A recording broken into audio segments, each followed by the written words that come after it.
Good morning, students. Students, today we will do the topic joint stock company. ठीक है, company कि एक company की एग्जिस्टेंस दे लई सानू की चाहिए, की होना चाहिए और किवें एक कंपनी एग्जिस्ट करती है। सो फर्स्ट है कि एक कंपनी इंडिया में एक कंपनी लॉ है। So every company should be registered under the company act 2013। Okay, और एक कोई भी बिजनेस अगर लार्ज स्केल के उपर करना है तो वो कंपनी अगर बनेगी फिर ही वो हो पाता है, क्योंकि स्मॉल स्केल के उपर अगर बिजनेस होंदा है उन्होंने इन्नी फाइनैशियल सपोर्ट नहीं मिल पाती। बट अगर एक कोई कंपनी एग्जिस्टेंस होएगी, कंपनी बनी होएगी तो कंपनी नूं फाइनैशियल सपोर्ट लैनी भी ईजी हो जाती है और अपना बिजनेस लार्ज स्केल के उपर करना भी ईजी हो जाता है। ठीक है, so a company is an association of a person formed for carrying and business activity and has a legal status independent of its member. Okay, company दे विच जो भी परसनस होंदे ने आपस दे विच मिल के जो एक्टिविटीज़ करते हैं, ठीक है, एक लीगल स्टेटस बनता है कंपनी का, मैंबरस आपस दे विच मिल के एक अथॉरिटी के नाल एक्टिविटीज़ ने जड़ियाँ पूरियां फुलफिल करते हैं। ठीक है, और ये विच की हुंदा कि कुछ बोर्ड ऑफ डायरैक्टर्स होंदे ने कंपनी दे विच जो बनाए जाते हैं, जिन्हां दे अंडर कंपनी दे विच एक्टिविटीज़ हुंदियां ने। ओके, नैक्सट है कि कंपनी दे विच शेयर होल्डर्स होंदे ने। Share holders are the owner of the company and they exercise and indirect control over the business. So share holders की होंदे ने कि सपोज करो एक कंपनी है, ठीक है, सपोज करो दिस इज़ अ कंपनी। एक कंपनी दे विच अगर सानू पता है कि 1 करोड़ की जो है इन्वेस्टमेंट लगनी है, बट किसी भी परसन के कोल 1 करोड़ मनी इन्नी मनी नहीं होएगी। सो कंपनी की जो कैपिटल होंदी है, कंपनी दे विच जो कैपिटल्स होंदी है उन्होंने अलग अलग पार्ट्स दे विच डिवाइड किया जाता है। ठीक है, जिन्हों कि असी शेयर कहने हैं।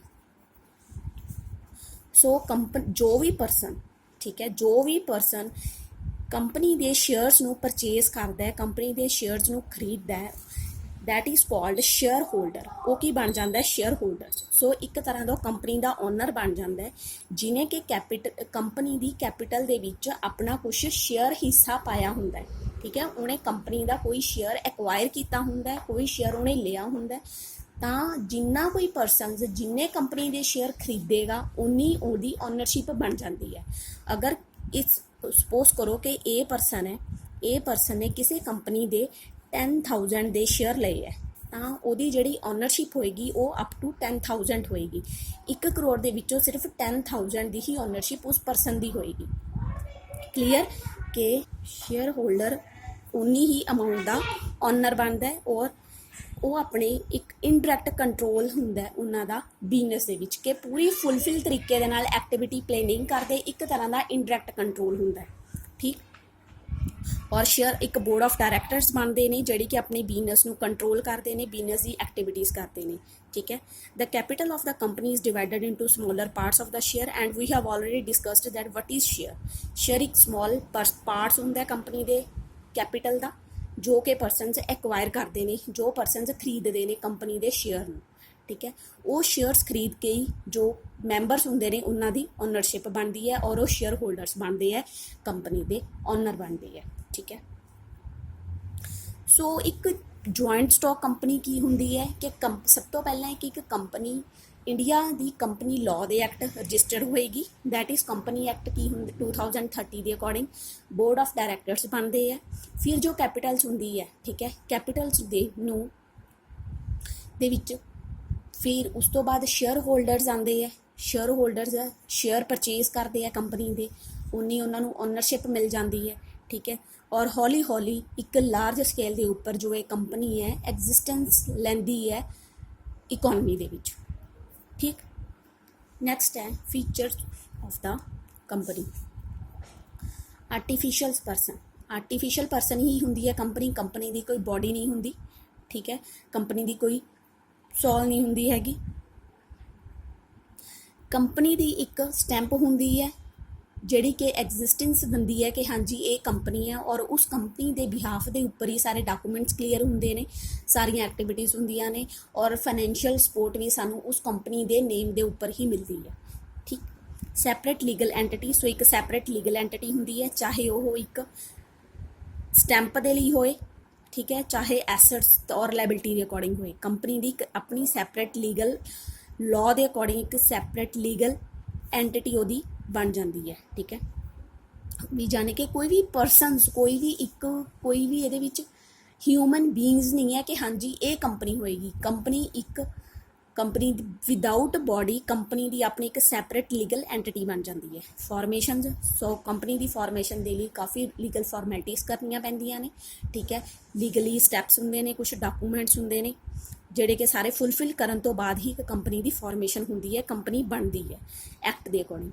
प्रीपैक्चुअल सक्सैशन सो ये की होंदा है, किसी की भी डैथ हो जाए, कोई भी परसन छड्ड के चला जाए, share holder board of director चलिया जाए, ये नहीं है कि कंपनी बंद हो जाएगी। ठीक है, कंपनी का कॉन्टीन्यू प्रोसैस है जोड़ा कि चलता रहता है। फिर कंट्रोल सो कंपनी के जोड़े बोर्ड ऑफ डायरैक्टर्स होंगे ने जिन्हों ने कंपनी की एक्टिविटीज़ को रनिंग करना होंगे, उहदियां एक्टिविटीज़ को कंट्रोल करना होंगे। शेयर होल्डर ऑनर्स तो जरूर होंगे ने बट वो डे टू डे एक्टिविटीज़ के पार्टिसिपेट नहीं लेंदे। ठीक है, शेयर होल्डर को सिर्फ कुछ परसेंटेज तक ऑनरशिप मिली होंगी है जिन्ना उन्होंने शेयर को एक्वायर किया होंगे कंपनी के शेयर्स में। ठीक, शेयर्स मीनस के जिन्ने उन्होंने शेयर्स ले होंगे, जिन्नी उन्होंने कैपिटल दे के वो शेयर कंपनी दे एक्वायर किए होंगे उन्नी ही ऑनरशिप उन्हों की होंगी है। सो कंपनी दे विच जो ज़्यादा कुछ एक्टिविटीज़ होंदियां ने, कुछ डिसीजनस लैने होंदे ने, उन्हां दे विच असीं हरेक शेयर होल्डर नूं इनकलूड नहीं कर सकते। सो बोर्ड ऑफ डायरैक्टर्स होंदे ने जिहड़े कि खुद अपने हत्थ विच लैके कोई भी एक्टिविटीज़ जां डिसीजन लैणगे। ठीक है, लाइबिलिटीज़ सो इहदे विच की हुंदा है कि शेयर होल्डर्स ने जिन्ने शेयर होंदे ने सिर्फ उत्थे तक ही उन्हां दी लाइबिलिटी होएगी। So it's a limited liability होंदी है। ये नहीं है कि उन्हां दी कोई परसनल प्रॉपर्टी नूं कंपनी के डैट्स क्लीयर करने के लिए उन्होंने परसनल प्रॉपर्टी को असी लै लाँगे। ठीक है, वो सिर्फ अपनी जिथे तक उन्होंने शेयर खरीदे होंगे उतों तक ही वो लाइबल होंगे कंपनी के डैट्स क्लीयर करने के लिए। Next point is common seal. So एक कॉमन सील होंगी है, कॉमन सील के अकॉर्डिंग एक स्टैंपिंग के तौर पर ही जी कंपनी है अपनी होल एक्टिविटीज़ करती है। अगर कोई मान लो सपोज करो कि does not have a common seal then a person signing the document should be authorized by the board resolutions। so board of directors की करते हैं, एक persons ਨੂੰ एक पूरी अथॉरिटी दे देंगे ने जो कि एक कंपनी सील के लिए काम करता है, कंपनी सील के अकॉर्डिंग अपने सिग्नेचर्स करता है और उस साइन के अकॉर्डिंग की किया जाता है, सारिया जो एक्टिविटीज़ होणगियां जो डिसीजनस होणगे वो फुलफिल किए जाते हैं। रिस्क बीयरिंग सो कंपनी के विच की हुंदा है कि रिस्क है, अगर कोई रिस्क हो जाता है तो शेयर होल्डर उन्होंने कवर करनगे जितों तक उन्होंने ऑनरशिप होंगी है। ठीक है, बोर्ड ऑफ डायरैक्टर्स होंगे ने ये रिस्क को कवर करने के लिए। सो रिस्क है जोड़ा वो डिवाइड हो जाता है, ये नहीं है कि सिर्फ एक परसन के उपर ही ज़्यादा लोड पैंदा है। ट्रांसफर ऑफ शेयर सो ये जोड़े शेयर होल्डर ने वो अपने शेयर भी ट्रांसफर कर देंगे ने। अगर उन्होंने मनी चाहिए होंगी है तो वो अपने शेयर्स ने किसी दूसरे परसन को सैल कर सकते हैं। वो शेयर्स जो दूसरा परसन कोई खरीदता है तो उसके बदले के उन्होंने मनी दिंदा है। ठीक है, उन्होंने मनी मिल जाएगी और दूसरे परसन को शेयर की ऑनरशिप मिल जाएगी, फिर उस कंपनी का जोड़ा ऑनर 19% का बन जाएगा। नैक्सट है merits of joint stock company limited liability. So ये मैरिट्स ये है कि इन्हों की लिमिटेड लाइबिलिटी होंगी है। इन्हों ये नहीं है कि सारे जो डैट्स ने क्लीयर करने के लिए कंपनी अपने कंपनी के जो शेयर होल्डर्स होंगे ने उन्होंने अपनी परसनल प्रॉपर्टी के विचों डैट्स क्लीयर करने पैन। ठीक है, सो एक लिमिटेड लाइबिलिटी हो जाएगी। ट्रांसफर ऑफ इंटरस्ट अपना जो इंटरस्ट है अपने जो शेयर्स है वो ईजिली ट्रांसफर कर सकते हैं। ये नहीं है कि उन्होंने अगर मनी चाहिए है बट वो अपने शेयर ट्रांसफर नहीं कर पाएंगे, ईजिली शेयर ट्रांसफर कर सकते हैं। परपैक्चुअल एग्जिस्टेंस एक सैपरेट उन्होंने एग्जिस्टेंस होंगी है। ठीक है, ये नहीं है कि किसी की डैथ वगैरह होने के उत्ते तुसी कंपनी बंद कर दोगे, कंपनी उदा ही कंटिन्यू चलती रहती है। स्कोप ऑफ एक्सपेंशन कंपनी को एक्सपैंड करने के बहुत सारे स्कोप मिलते हैं। ठीक है, कंपनी अपने शेयर ने मार्केट के विच स्टॉक एक्सचेंज मार्केट के विच लगा देंदी है।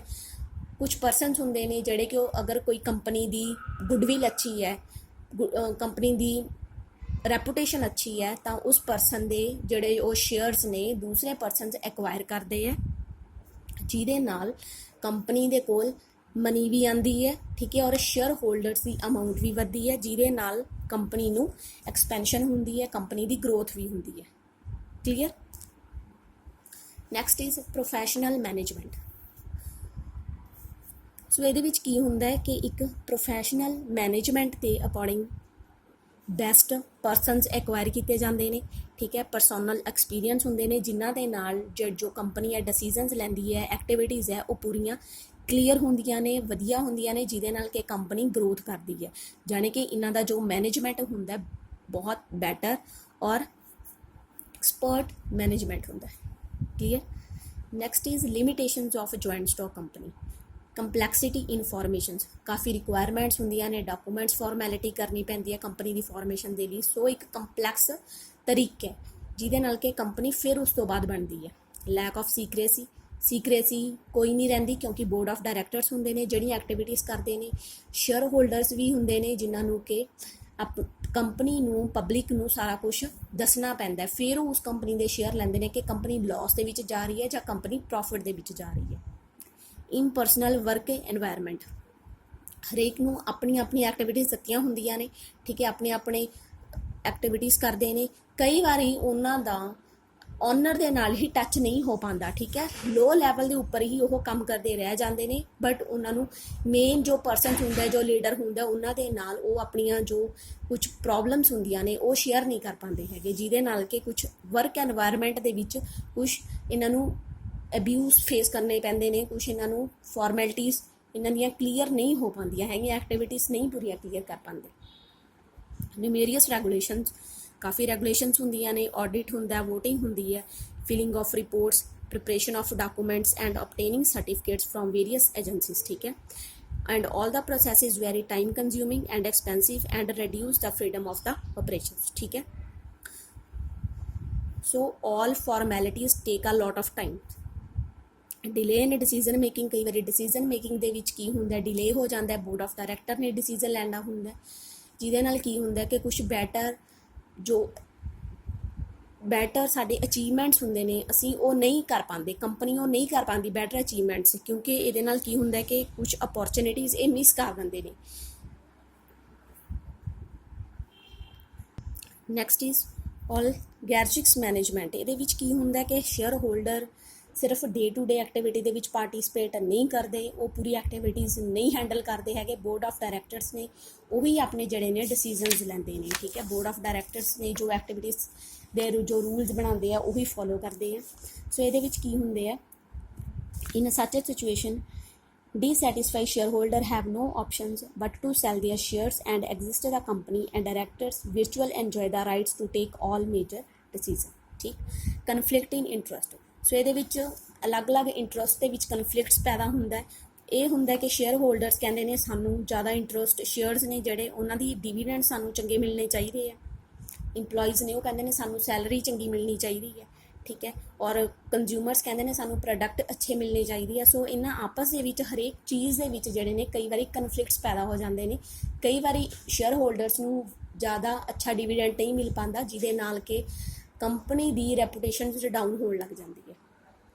Clear. So this is all about meaning of company, merits, features and limitations, ਠੀਕ। Now next is difference between the company and cooperative society। first is formation। so company की होएगी, it's a registered under the Company Act 2013 and the cooperative societies registered under the Cooperative Societies Act under 1912। number of members, so in the public company minimum number is 7 and there is no boundary limitation limit in maximum numbers, ठीक है। and the private company minimum number is 2 and the maximum is 200, and cooperative society minimum 10 and maximum no limit। Company ਦੇ ਵਿੱਚ ਇਹਨਾਂ ਨੇ differentiate ਕੀਤਾ ਕਿ public company and private company. So India ਦੇ ਵਿੱਚ ਕੀ ਹੁੰਦਾ ਕਿ ਕੁਝ ਪਬਲਿਕ ਕੰਪਨੀਜ਼ ਨੇ, ਕੁਝ ਪ੍ਰਾਈਵੇਟ ਕੰਪਨੀਜ਼ ਨੇ। ਪਬਲਿਕ ਕੰਪਨੀ ਦੇ ਵਿੱਚ ਕੀ ਹੁੰਦਾ ਕਿ ਉੱਥੇ ਪਬਲਿਕ ਕੰਪਨੀ ਦੇ ਵਿੱਚ ਗਵਰਨਮੈਂਟਸ ਦਾ ਕੰਟਰੋਲ ਹੁੰਦਾ, ਔਰ ਪ੍ਰਾਈਵੇਟ ਕੰਪਨੀ ਦੇ ਵਿੱਚ ਕੁਝ ਬੋਰਡ ਆਫ ਡਾਇਰੈਕਟਰਸ ਜਿਹੜੇ ਡਿਸੀਜ਼ਨਸ ਲੈਂਦੇ ਨੇ ਉਹਨਾਂ ਦੀ ਓਨਰਸ਼ਿਪ ਹੁੰਦੀ ਹੈ, ਠੀਕ ਹੈ। ਇਹ ਡਿਫਰੈਂਸ ਹੈ। ਬਾਕੀ ਇਹਨਾਂ ਦੀ ਮੈਂਬਰਸ਼ਿਪ ਦੇ ਵਿੱਚ ਵੀ ਉਹਨਾਂ ਨੇ ਡਿਫਰੈਂਸ ਸ਼ੋ ਕੀਤਾ ਹੋਇਆ ਹੈ। Management, so it's control ਬਾय the board of directors and it's controlled by the managing committee and it's a motive to earn profit and it's a motive to welfare। Government support company ਨੂੰ ਨਹੀਂ ਕਰਦੀ ਹੈ, but cooperative society ਦੇ ਵਿੱਚ Texas ਦੇ ਵਿੱਚ reduce Texas ਕੱਟ ਲੈਂਦੀ ਹੈ, ਇਹਨਾਂ ਤੋਂ ਸਬਸਿਡੀਜ਼ ਮਿਲਦੀਆਂ ਨੇ। ਟ੍ਰਾਂਸਫਰ ਆਫ ਸ਼ੇਅਰ, ਕੰਪਨੀ ਦੇ ਵਿੱਚ ਅਸੀਂ ਟ੍ਰਾਂਸਫਰ ਆਫ ਸ਼ੇਅਰਸ ਕਰ ਦਿੰਦੇ ਹਾਂ, ਬਟ ਕੋਆਪਰੇਟਿਵ ਸੁਸਾਇਟੀ ਦੇ ਵਿੱਚ ਇੱਦਾਂ ਦਾ ਕੋਈ ਵੀ ਲੀਗਲ ਓਬਲੀਗੇਸ਼ਨਸ ਨਹੀਂ ਹੁੰਦਾ, ਠੀਕ ਹੈ। Next is difference between the company and the partnership. तो सेम है कि company act, company registered under the company act 2013 and partnership registers होएगी, एक एग्रीमेंट होएगा जिहदे अकॉर्डिंग एक पार्टनरशिप फॉर्मेशन चाहती है, ठीक है। Number of members public company and private company, ठीक है। In partnership minimum 2 and maximum 50। Liability, so it's a company liability of the shareholder is limited to the extent of unpaid amount of capital contribute। Jinnah shareholders ने share लए होंगे ने, जिन्नी उन्होंने ownership होंगी है, उन्नी ही इन्हों की लाइबिलिटीज़ होंगी है, but partners have unlimited liabilities. Management, so it's a managed control by the board of directors and it's managed and controlled by all the partners। Transfer of interest, it is possible by transfer of shares in case of public company and partners cannot transfer the interest, ठीक है। Legal status, so it has a separate legal entity, एक separate legal entity होंदी है, और partnership दे विच कोई separate legal entity नहीं होंदी, कि कोई सैपरेट स्टैंपिंग नहीं होंदी, सिर्फ उन्होंने कुछ परसनस आपस दे विच मिल के एक पार्टनरशिप बनाते हैं जिहड़ी कि रजिस्टर्ड करवाई जाती है, ठीक है। स्टेबिलिटी, सो ये कोई इफैक्ट नहीं करता कि किसी की अगर डैथ हो जाती है, कोई मिसहैपनिंग हो जाती है, कंपनी बंद हो जाएगी, कंपनी कंटिन्यू चलती रहती है। पार्टनरशिप दे विच की हुंदा है कि अगर किसी की डैथ हो जाती है तो उस परसन की डैथ के नाल जिहड़ी पार्टनरशिप है वो बहुत इफैक्ट होंदी है। फिर ये देखा जाता है कि कंपनी के शेयर्स किस तरह डिवाइड किए जान। अगर वो पार्टनर की डैथ हो गई है तो उस अकॉर्डिंग हुण कंपनी के उस तो बाद राइट्स किनू देने हैं कि सिर्फ बाकी जो पार्टनर्स रहंदे आ उन्होंने ही आपस दे विचों जो पार्टनरशिप है उन्होंने कंटिन्यू करना है, ठीक है। So this is all about the difference between the company and partnership and the company and cooperative society. Clear.